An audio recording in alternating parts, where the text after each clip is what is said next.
Hello, Hamasa. How are you? Hi, I'm very good, thank you. How are you? I'm good, thank you. Thank you so much for coming on. How's your day been so far? It's been good. I'm actually a little bit jet lagged, so I'm just trying to adjust back to the time. But I'm getting there. And it's nice that we have sun today. Yeah, lucky you. I was wondering where you were because I have no son, even though we're in the same city. Where have you come back from? I was away in Barbados, and I'm currently in West London, so for some reason it's super bright and sunny, but I'll take it. I know somehow the storm has seemed to miss wherever you are. So lucky you. Just for today, I think we had really bad storm actually. So how you been? Yeah, good, thank you. Very, very busy, trying to Mhm. juggle my business, the podcast, and so many other things that I'm involved in, but not complaining. I'm always glad to be busy. No, that's brilliant. That's so good that you're trying to do so many things, and it's not easy No, it's to juggle a few things and to do it at your best. So well done. Yeah, definitely. How would you describe what you do, Hamasa? Well, I've been modeling for a very, very long time.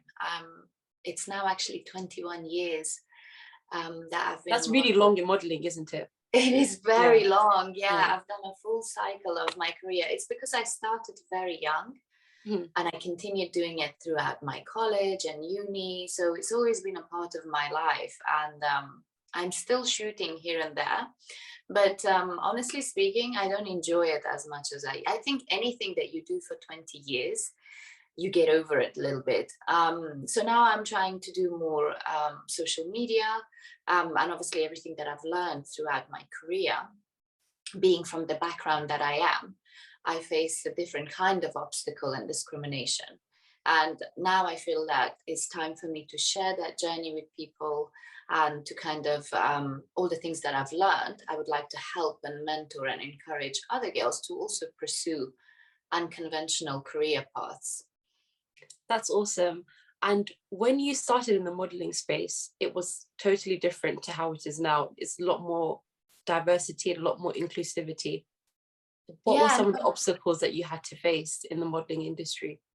to be honest, like I said, I guess saying that I want to encourage people to have an unconventional career path is not what I meant. What I'm trying to say is that it's not very common to have people from my background or even yours to be working in the beauty industry or in the fashion industry. And, we have to face these discrimination and sort of stereotyping from our own community first and foremost.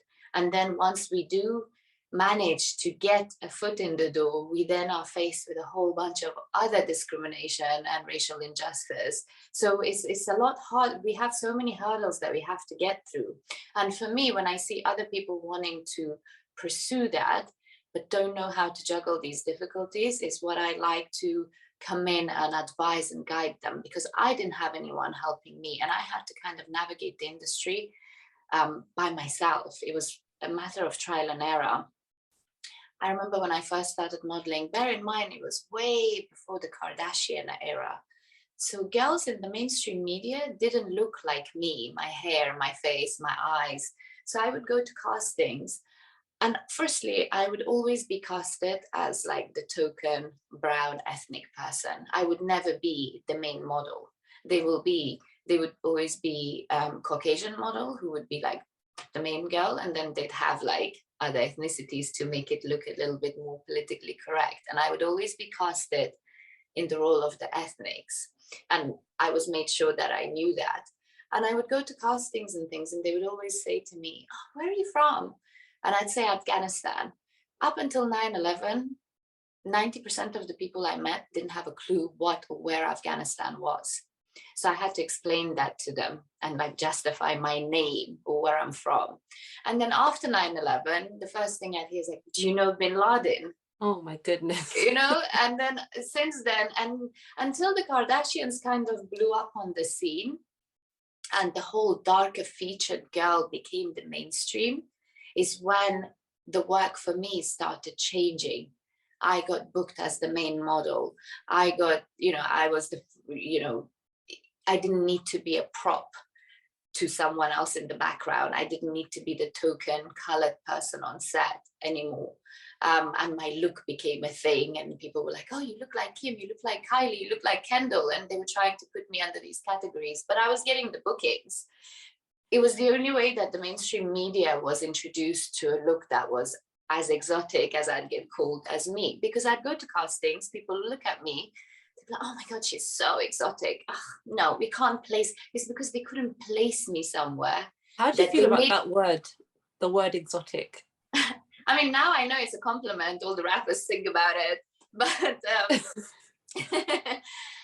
I mean, it doesn't matter. I was very thick-skinned. I don't know how, but I always was. I was so focused on becoming a model, and so like focused on this dream career that I had since I was 6 years old, that to me it was just like, you say what you need to say. I'm here to do the job. And I just like kept tunnel vision and gave my all. I mean, it wasn't nice. I felt like I had to prove extra to be worthy to be on that set, because that's how I was made to feel. But then I had this, it's crazy. I was watching the Kanye West documentary, and he started recording himself from the day that he came on the scene, because in his head, he had it that I'm going to be something. So I'm going to get this documentary done. And in a way, that's the mindset I went into modeling with. I was so determined that I'm going to be a model. And I don't care how many times I'll get rejected. I'm going to do and give it my all. And that's the mindset I had when I was younger. So I just kept going despite all the rejection and all the discrimination. And I felt like, tables will turn. One day I will show them. And, fast forward 5-6 years later, I did. And I was like, here I am, I've arrived now.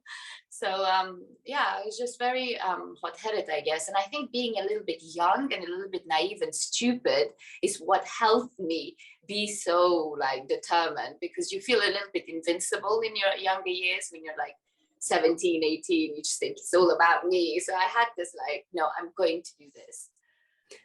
I love what you said about mindset, because I've interviewed, you're probably like my 15th interview that I've done.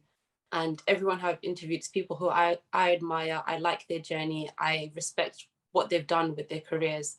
And everybody has a similar thread in their story, in that they had a mindset that they would overcome any sort of obstacles that came their way, and they would make their dream come true. So I'm really glad to hear that you said, no matter what happens, I'm going to make it. And that's just what I've seen is something that successful people have. They don't care what obstacles they have, they're going to make it despite that. Yeah, it's like, in a way, that hunger and motivation of wanting to do what you want to do overshadows everything else that people throw at you. When you really truly want something from your heart, it's like opinions just bounce off. It's like, you don't know me or my journey. I know what I'm doing, and I'm on a path here, and I'm going to keep going until I feel like it's time to stop. And now 21 years later, I feel like I can stop, but I have nothing to prove. Like, I paid my dues. I worked damn hard to be where I was. And yeah, it's to do with mindset. If anything, I'm actually realizing that now, because now that I've given it my all into the modeling industry, I find it difficult to focus or have that hunger for other things. And where I see that lack of motivation, I don't really follow through, because I'm like, it doesn't compare to what I felt. And until I find that passion again, I know that I'm not going to be successful in it, because I don't want it as much. Yeah, I think it was your calling, because especially, I believe this, that everybody has their calling and they receive it in childhood. That maybe you don't realize it, maybe you don't hear it, or you don't understand it, but you, as a child, you know what you want to do, and you just have to go for your calling. And I think that's why you had that motivation. But I did want to ask you, how did you deal with the community pressure? How did you overcome, like, what were people saying about you? What were the issues? What were the things you had to overcome in the community to be able to get to where you are? I think one way I lucked out is that when we first came to the UK as refugees with my family, the Afghan community here was quite small. And it was in, mid 90s, so it was a while ago. And my own immediate family is predominantly based in Germany and the US. So like uncles, aunts, the extended cousins and things. So they weren't present per se. until I became Miss England and it hit the press and the news How old that were you became Miss England? 18. Okay, very Yeah, young. so I started modeling at 14. So I had modeled for about 3-4 years alongside school before I became Miss England. So my family knew in bits and pieces, but weren't aware of the extent of how professionally I was modeling. But I did get a lot of slack when I became Miss England because I got put on a platform and I was all over the news, and not just in the UK, but in the US, like globally, India, Russia, Australia, Canada, anywhere that, because it was the time that it was literally a few years after 9/11, I feel. And I think it was the same year as the London bombings. So this whole Islamophobia and this notion of us and them and this real segregation it was the beginning of that against the Muslim community. And then there was a Muslim Miss England. So it was so controversial and I was all over the news. And I did get a lot of backlash, not just from the Afghan community, but from the Muslim community, like wider Muslim community. So I remember the CNN decided to go outside of a mosque in Bradford after prayer time with my picture in the newspaper, like, she's a Muslim girl, what do you guys think of her? Like literally provoking people to react. That really annoys me because Yeah, because they wanted a story. there's And people actually doing harmful things that they could be asking about, but they're focused on you who's not harming anyone. exactly. It's And stuff also, like that really frustrates me. if they know that it's offensive in context, why would you then provoke people who may have a more extreme mindset and then put my life at risk? You know, like, why would you do that? What are you're gaining a story out of it, but you're happy to throw me under the bus. So they would do crazy things like that. And I did get backlash, but the good thing for me was, what really helped me get through all of that is to have the support of my family. So my mom and dad have been very present, very involved, and very supportive of my work. When I started modeling at 14, up until about 16, I needed to have a chaperone on set because I was underage. And my mom would come to shoots with me. And once she came, like, to a few, and she got to know how it's conducted, how professional it is, and you know, they look after you, and it's nothing seedy or what they think modeling could be. They started trusting me and supporting me more because I always did whatever I did with their like blessing. I will always, up until today, whenever I have interviews and things, I speak to my mom and dad and they advise me how to conduct it, how to go about it. So they're very, very involved in my work. And that's what helped me kind of keep the wider community at an arm's length, because the wider community gives crap to your parents and then your parents give you crap. That's how it usually works.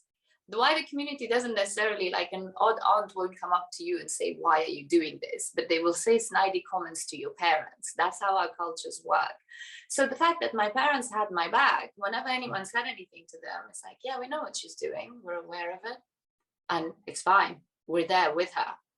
So that's what shut people up. And they understood that it's nothing like, I'm not doing anything behind their back. I'm not doing anything bad. They're involved, they know. And if they're supportive, then who are these other people to have a say? And that's how I managed to kind of, and my mom and dad kept me very grounded and like made sure to let me know that this is just a job. Don't think you're anything special. You're not better than anyone. You're not prettier than anyone. You were just lucky to be at the right place, right time. So make sure you stay humble and stay a good person. That's way more important than your looks. So I just kept I kept my feet on the ground and just focused on my work. And like I said, support of that's why I do the videos I do now on mental health, because it's so important for us to have a good understanding with our parents. Once your parents have trust in you, nothing else really matters. Excuse me, I have a bit of a cold. I will edit that part out. But I wanted to ask a bit more about your experience with Miss Great Britain. What was the actual experience like versus what you thought it would be? Because I'm sure you had all of these expectations of, you know, what would Miss Great Britain experience be like, but you were asked really tough questions and really quite inappropriate questions to do with Afghanistan, wider geopolitical issues. How did you deal with that at such a young age, being a refugee to this country. Yeah, no, I did find it very difficult. I think what I found difficult was whenever I'd go and get introduced, like, for example, a hair salon. So I was Miss England, I'd be on TV a lot. So I had a sponsorship with a local hair salon that they would do my hair for events. And then every time a new stylist came to do my hair, it's like, oh, are you Miss England? It's like, yes, I am. But you're not English. Like, that would be the first thing that I heard. And it's like, yeah, but you guys have Kenyan runners running for Britain for years because they run well. Everybody turns a blind eye that they're Kenyan. They're not English, you know? That's okay. But then it's like, you can't pick and choose who you consider a Brit, you know, like that should be across board. And I really didn't like that. And I felt like, yeah, the questions that I was asked, the things that they expected me to know, first of all, in every newspaper, it was always Muslim Miss England. Not once have I seen growing up Church of England Miss England, Catholic Miss England. So why is my religion so important? I'm doing the exact same things as any other beauty queen you've had in the past doing. Yet my religion is what you want to write a headline about. Or the questions that they would ask me would be, what's your opinion on the British soldiers in the Helmand province of Afghanistan? I don't know. I've never been to Helmand. Have you? We're in the same boat here. Yeah. Right? They would ask me things like, do you consider yourself more Muslim or more British? How are they correlated? Because one is a religion and one is a culture. Yeah. I'm a British Muslim or whatever you want. Like, why are you categorizing me or they constantly try to create this, like, are you with us or are you with them? You know, like, are you with your people or are you a Brit? And that's how they try to create a division at all times. And it was very difficult for me because I know that any other 18-year-old would get asked her favorite movie, her favorite like food, her favorite color. And yet I was asked about political stance of British soldiers in Afghanistan and the Middle East. So it made no sense to me. And I did feel like, to be honest, the first month that I had won, I did 385 interviews in 1 month with national press. That was more than 30 to 40 a day for the first month. Like, I would speak so much that by the end of the day, I would pass out. And I had to be correct and not say a wrong word. The only way I got through it was with the help of my parents. Luckily for me, both of my parents are intellectuals and they're very highly educated people. So my dad helped me with like geographical, historical, and political side of Afghanistan. My mom helped me with the cultural, traditional, things like that. And they were like, this is what we do, this is what we don't do. This is the map of Afghanistan. This is where the British soldiers are. This is what you need to know. This is that battle. This is that battle. And I managed to handle it. And they couldn't get a single bad word out of me. Yes, but the only time that I managed to get myself in some trouble was when I spoke out against the then Prime Minister, Tony Blair, about scapegoating the Muslims for the crimes that were happening. And I still stick with that. So I don't take that back. I meant everything I said because I was given a platform to speak up for the people that I felt were like the underdog and were being discriminated against. And I did. So I don't take that back at all. Was that normal to have that many interviews after winning Miss Great Britain? Or was it because you were a Muslim? Yeah, Miss Great Britain. Yeah, it was the controversial side of it. It was, I mean, you never see, since I have won, and I've not once seen a Miss England interview in any newspaper. And it's still going on, the pageant's still happening.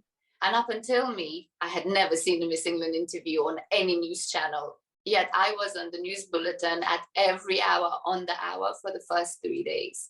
Like the headlines, like, UK has their first ethnic Muslim girl that represents them. But it wasn't, Miss England itself was crazy, but it was still, I still felt like I was on home turf. Miss World, on the other hand, is a whole different corrupt ball game. And I would love to be, it's something that I would like to talk on, but it's not something that I've really got into it, but it's awful. It's very commercial. It's very set up. It's very exploitive. insanely exploitive. It's a business. And, you know, the In what girls, we were there. what ways do you say they're exploitive? I mean, we were there for a month in Mhm. China. First of all, Miss World predominantly takes place in China. Why? Because they have a cheap contract with a Chinese hotel that organizes everything for them. And at that time, the bird flu was happening, which originated from China. Yet you took 105 contestants from around the world to China. We were in quarantine at all times. Our producer of the show got meningitis due to food poisoning because of the bird flu. Yet they keep going back to China. We were there for a month. It's like Big Brother. We weren't even allowed to use the bathroom by ourselves. We had to have a chaperone. So we'd have rehearsals. Yeah. If I wanted to go, if we would have rehearsals in the main hall for the show, for the routines of coming on, whatever. And then one of us needed to go toilet. And the toilet was just outside in the corridor. You weren't allowed to go. What were they afraid of? You communicating with each other or communicating with someone outside? Understand what it was that they were so guarding us. I mean, fine, safety, but the places in the hotel that we were at was all secured off and warded off. The general public wasn't allowed to come to those floors. We had security. So if we went from this room to the other room to go to the toilet, like if the chaperone was there with another girl, like your own chaperone, then you needed to go to the toilet. You couldn't go. You had to wait until the chaperone came back and can take you. If one girl wanted to stay in the room and the other girl wanted to go and sit by the pool to get some sun on like an evening off, you weren't allowed because you didn't have your chaperone to sit by the pool with you. It was insane. And it was like that for a month. These are grown women. Like, were you able to like eat regularly? Were you able to go outside? No. Or you constantly watched? No. You weren't allowed. No, there would be food times, breakfast, lunch, dinner, and you ate what you got given, like at the hotel buffet. And like I said, they were very limited on catering for international. Like if some people couldn't eat non-halal, that's your problem. If some people couldn't eat, like they had seafood allergies, that's your problem. When my parents came a week prior to the Miss World competition itself, because you're there for a month and they literally parade you from city to city and take you to places and have these big parades that they're probably getting paid for. But for us, it was like work nonstop. And then we get the week before the pageant, they allow families to come, but you're not allowed to sit with your family, even at breakfast or anything. So my parents were sitting on the table across like the barriers and we just wave at each other. And I was 18, so I was so homesick. And then they bought me some biscuits because they were like, what do you want? You've been away for 3 weeks. And I was like, I'm dying. Like, I want snacks. No one eats here because they're not catering to us. So they bought me like biscuits, crisps. And I remember that first night I had a queue outside my room with the girls because everybody was so hungry and desperate to get some food. And I was literally like giving 3-4 biscuits to each girl that came to my room because I understood what everybody was dealing with. And then the funny thing is I came back to UK and the Times had given me a camera and a dictaphone to like have a diary and record everything and take pictures, which I did. Gave it to the newspapers. No one wanted to publish it. Oh, we don't have enough evidence. The evidence is there. There's pictures. And I've interviewed the girls. Why not? They wouldn't publish it. I spoke to 3-4 newspapers of my experience. They didn't publish it. Yeah, this sounds insane because from the outside, it's like beautiful young women, glamorous dresses. It looks like so much fun. The performances, you know, the questions they ask you, every young girl looks up to these beauty queens, and in the background you're all suffering and there's so much exploitation going on. It's insane. We go to these events in different cities like Guangzhou and Shanghai and wherever, and they would have auctions. So a lot of politicians and businessmen would come and the Miss World contestants would be there and we'd sit at these like gala dinners and they'd auction stuff. And then Mr. So-and-so would donate like $10,000 to the Miss World Foundation. So then the Miss World organizer would get on the stage, Julia Morley. It's like, so Mr. So-and-so donated $10,000. Could all the girls go and give him a big kiss on the cheek? Yes. And then, my goodness. The unfortunate thing is that at that time, we didn't have smartphones. Mm-hmm.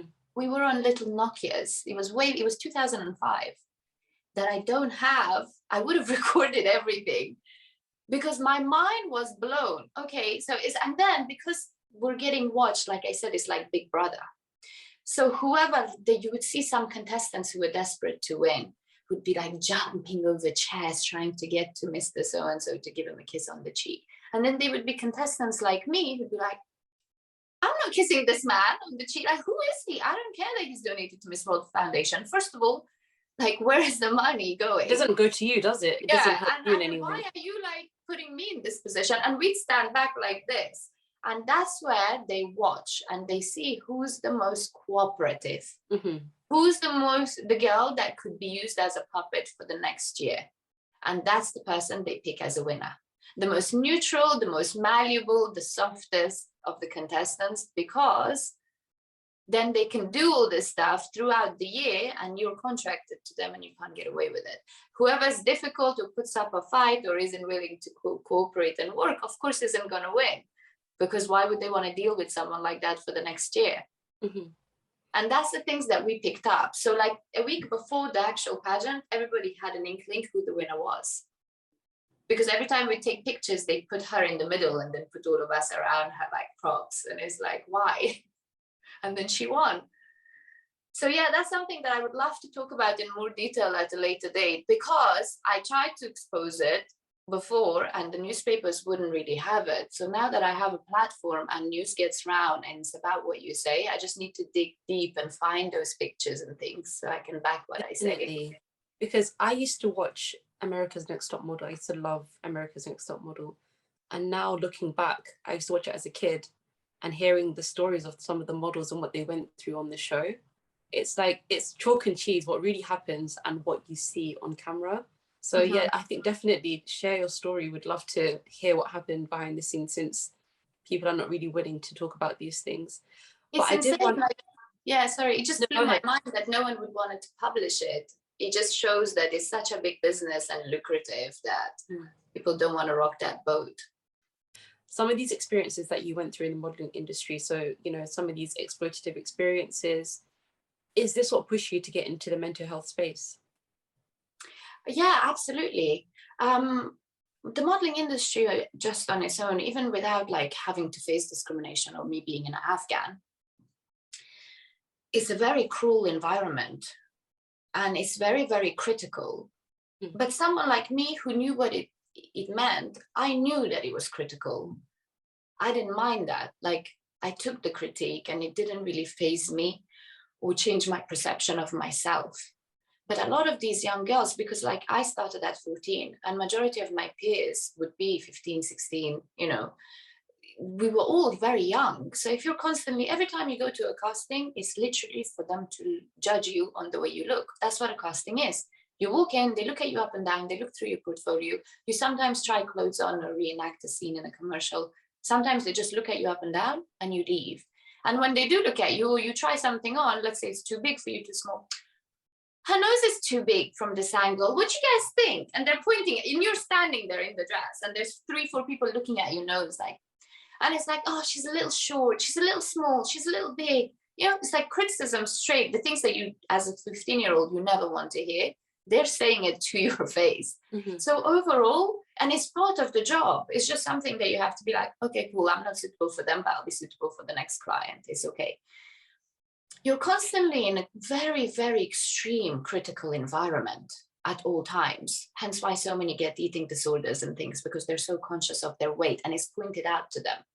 Like I was told that my hips are too big and I was told to lose 2 inches of my hips before a job in like 7 days. It's my hip bone. How am I supposed to lose 2 inches? I saw something like this. There was a model who was told a similar thing to you. They asked her to lose inches of her hips, but her bones, that would mean she'd have to shave off her bones, and it was not physically possible.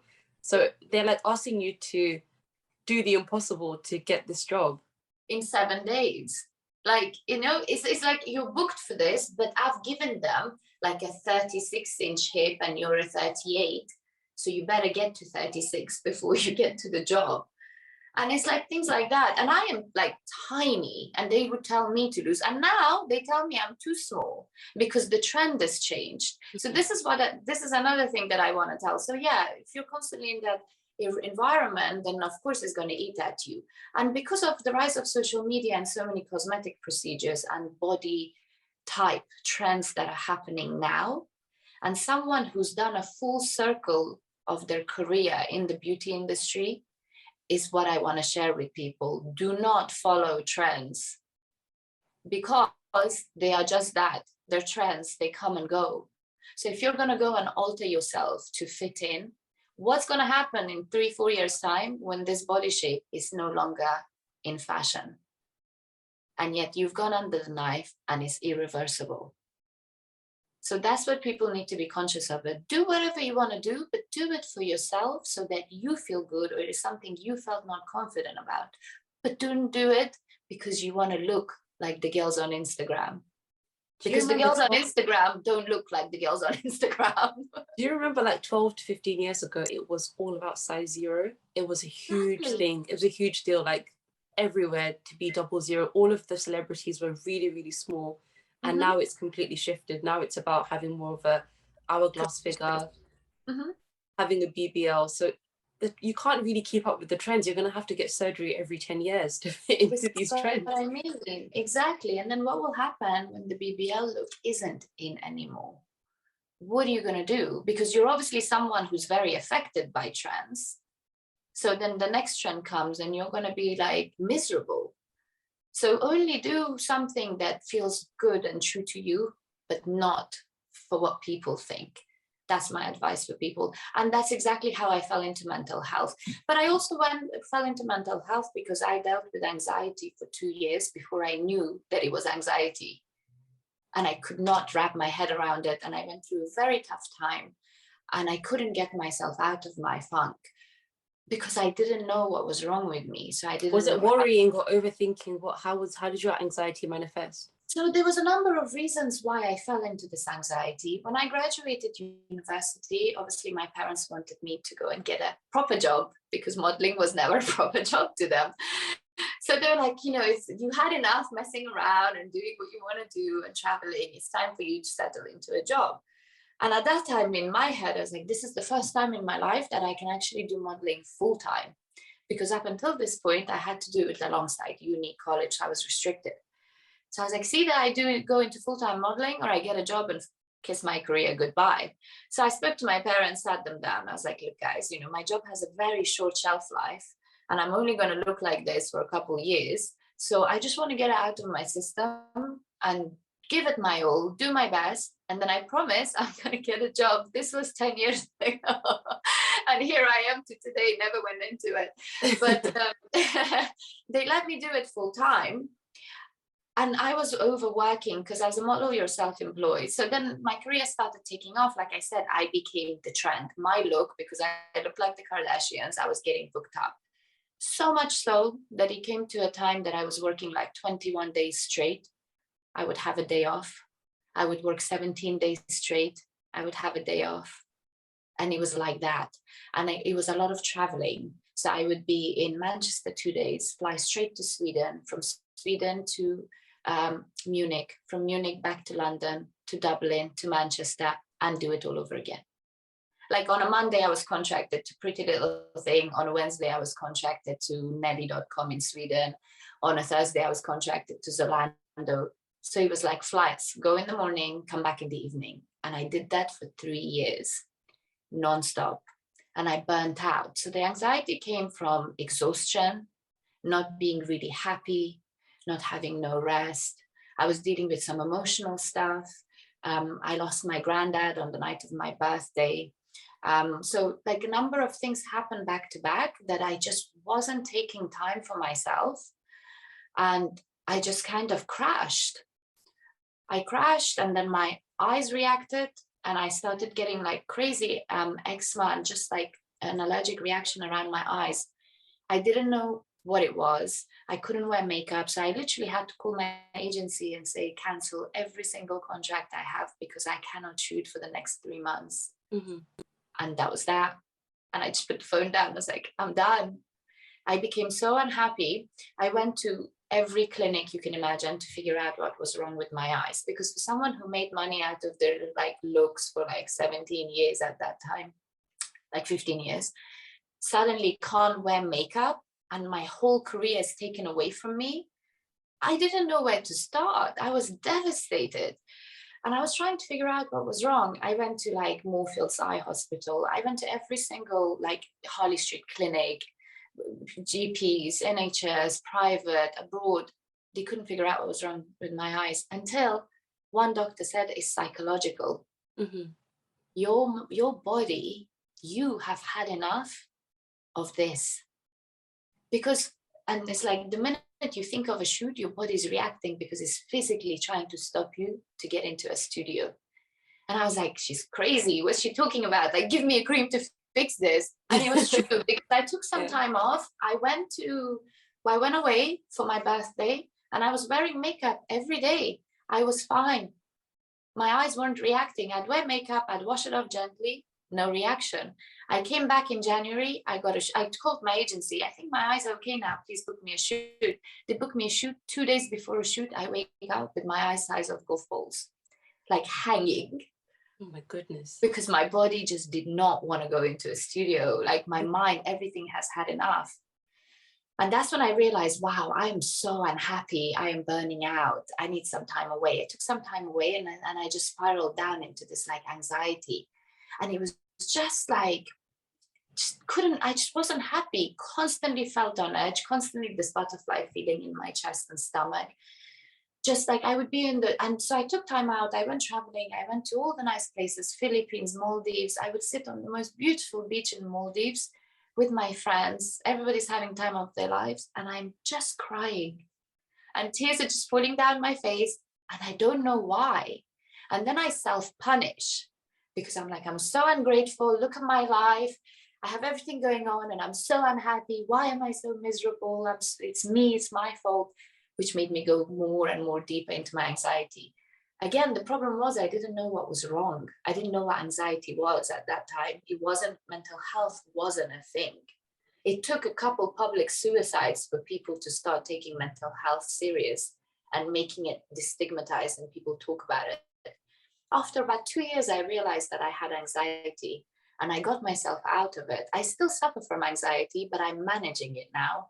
And I know what's going on. And the minute I feel anxious, I allow myself to feel what I need to feel. I deal with it and I move on.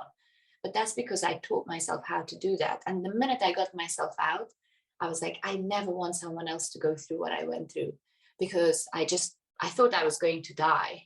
I really did. Like, I just didn't know how to make myself feel better. And I was hiding it from my family, because I didn't know how to explain it to them. I just couldn't explain the feeling. And when I got better, I was like, I want to help people. I need to help people. I don't want, like, especially in my culture, mental health is so stigmatized, it's so taboo. So many people, now I see the traits of it in people. I see when people suffer from depression, and they don't know. So I was like, I need to raise awareness. I need to talk about this. I need to help this. I don't want to be working in such a critical environment. So the polar opposite to critical environment is compassion. And I decided to go into a field that's just about compassion and pure compassion. And that's what, like, a number of things pushed me to that. And I'm so fulfilled now. And after 20 years of doing a job that was purely for me and my looks, I feel so good now doing something that helps other people. I feel fulfilled and rewarded. And I believe that my calling is actually this, but I had to go through what I went through to be here, because I wouldn't be able to help people or be where I am today had I not have the experiences, opportunities that I had. And I feel like the modeling was just the catalyst for me to be here and help, especially people of Afghanistan and like my fellow Afghan women. So I feel like this is now my calling, and I feel very at ease and confident and happy as to like what I'm doing right now. Way more so, like, modeling was great and it was a great opportunity for me, but it just feels so good to see myself making a difference in other people's lives. Like, this is what it was all for. Absolutely. how do I word this? There's a completely different feeling from doing something that's for yourself than doing something that you are helping others and it's actually going to live on. Mhm. I don't know how to explain it. It's like there is meaning in gaining things. Like even for myself, if I'm like featured in an article or if I get an award or I do something for myself, it feels good, but it only feels good for a certain amount of time. And it's very weird. There's this thing called arrival fallacy. Once you achieve something, after like 2 or 3 hours, you're back to normal again. You're like, oh, I Mhm. thought I'd feel completely different, but you feel it's just kind of the happiness it doesn't make you much happier. But I think when you do things for others and it's something ongoing and you can see a tangible change in people's lives, that's actually something that makes you content and makes you, it's like a different type of happiness. It's not It's like just a because, high. yeah, it's a purpose. Like Mm-hmm. you feel like, okay, I have a role in this world. I'm making a difference. And it's like, yeah, you can buy a beautiful car for yourself because that's your achievement and it's a reward to yourself. But how is that you contributing to the world? Do you know what I mean? Like, That's so true. That's so true. yeah, Especially like, with designer things, right? You buy a couple of designer bags and then it really doesn't make a difference. They people have this like perception, oh, once I get this bag or these I'll be shoes or so this car, much happier. Yeah, yeah, and really it doesn't make you much happier. It might make you happy for a short while, but there isn't much meaning in material things. absolutely not. And that's another reason why I wanted to shine some light on like my line of work and like just my mindset, because it's the same way when it comes to looks. When people see someone that's pretty, they just think that, oh, they have it so much easier, or they must never get the insecurities that I get. Oh, she looks like that. Of course, she'd say that. And I really wanted to let people know because, if you saw my life when I was going through my anxiety, I was living the dream. I looked the way I did according to social media. And like they saw me, it's like, oh, she looks good. She's got a great career. She's modeling now. She's taking time off and she's traveling the world. Like, wow, but they didn't know that no matter where I was, I cried and I was unhappy. And I was like my anxiety was so overwhelming that I started like looking at myself and be like, I look horrible. What do people see? Like, oh my God, because it was playing up in my head and my confidence and self-esteem was going down.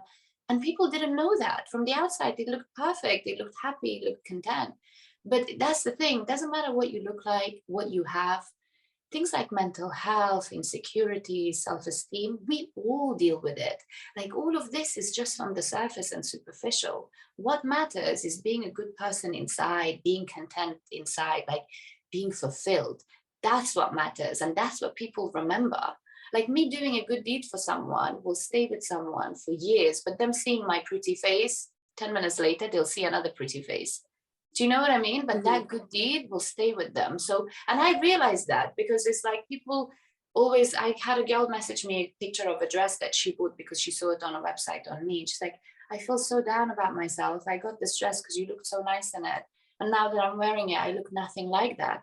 And I was like, girl, I promise you, if I was to wear that dress right now, I wouldn't look nothing like my own picture because it takes a team of people to make us look like that. It's Photoshop, it's hair and makeup professionally, it's lighting. We're clipped to perfection in the back, so the dress fits like a glove to us. But even me, who's in that picture, if I was to wear that dress, I wouldn't look like that. So don't ever compare yourself, like the true reality of what people put out. And that's what I realized, like being in this industry, and people need to know more. There's so much more to life.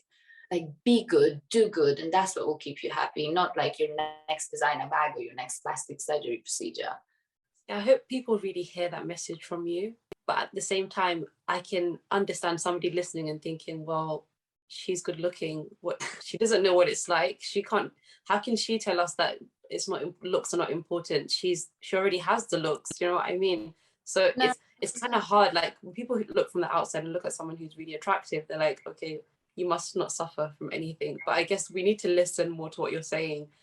Looks can only take you so far. You're and still a also human I being. also have, yeah, but it just, if other people see me looking a certain way, it doesn't mean that I see me looking like that.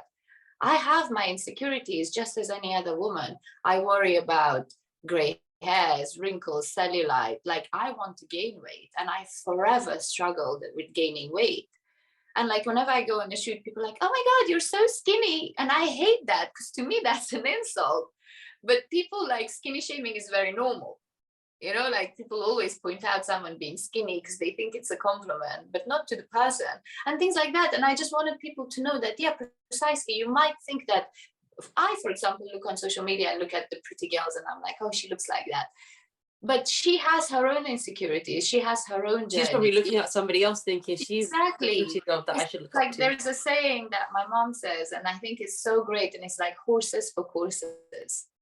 You know, each person in their own right way, in their own lane, in their own lifestyle will have their own obstacles and difficulties.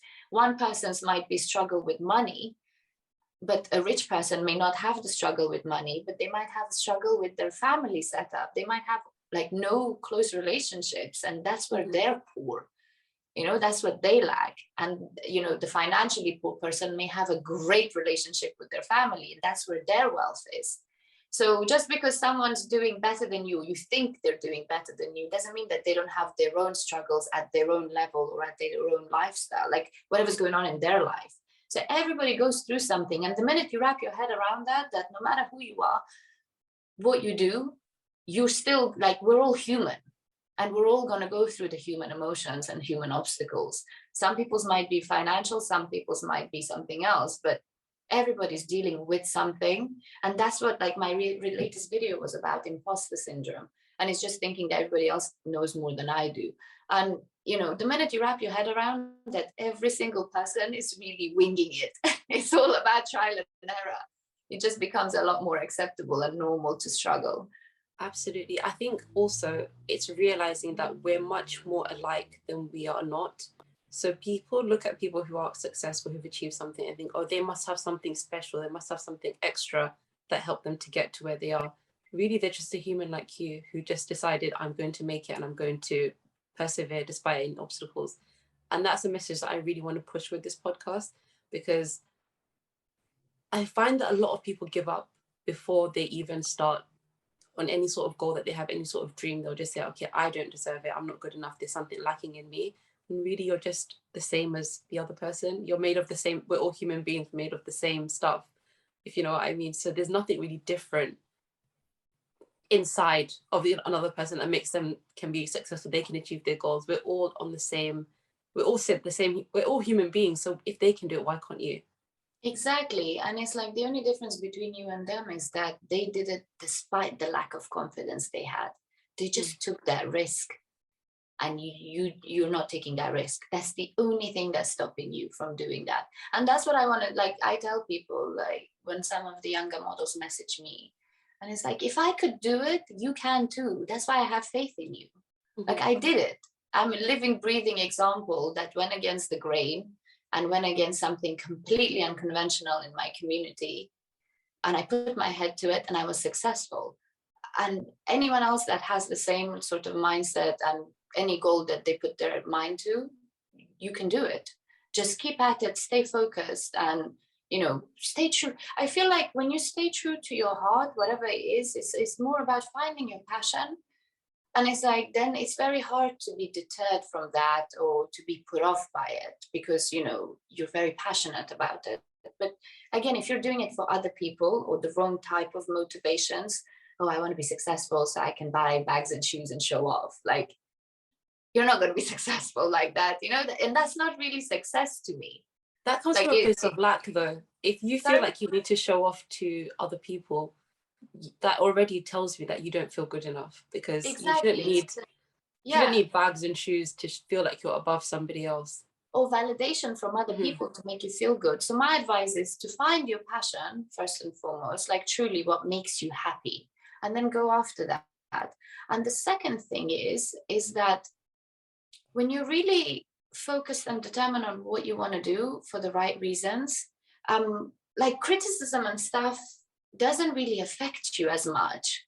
Whereas it's like when you're unsure of it and you're doing it for the wrong reasons, is that you could get swayed easily.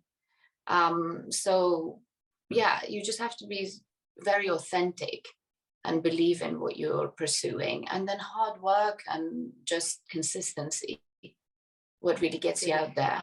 And self-awareness, what helps people a lot. Like if you don't know yourself and your wants and your weaknesses and strengths, then it would be very difficult to pinpoint your passion or to keep the consistent work up.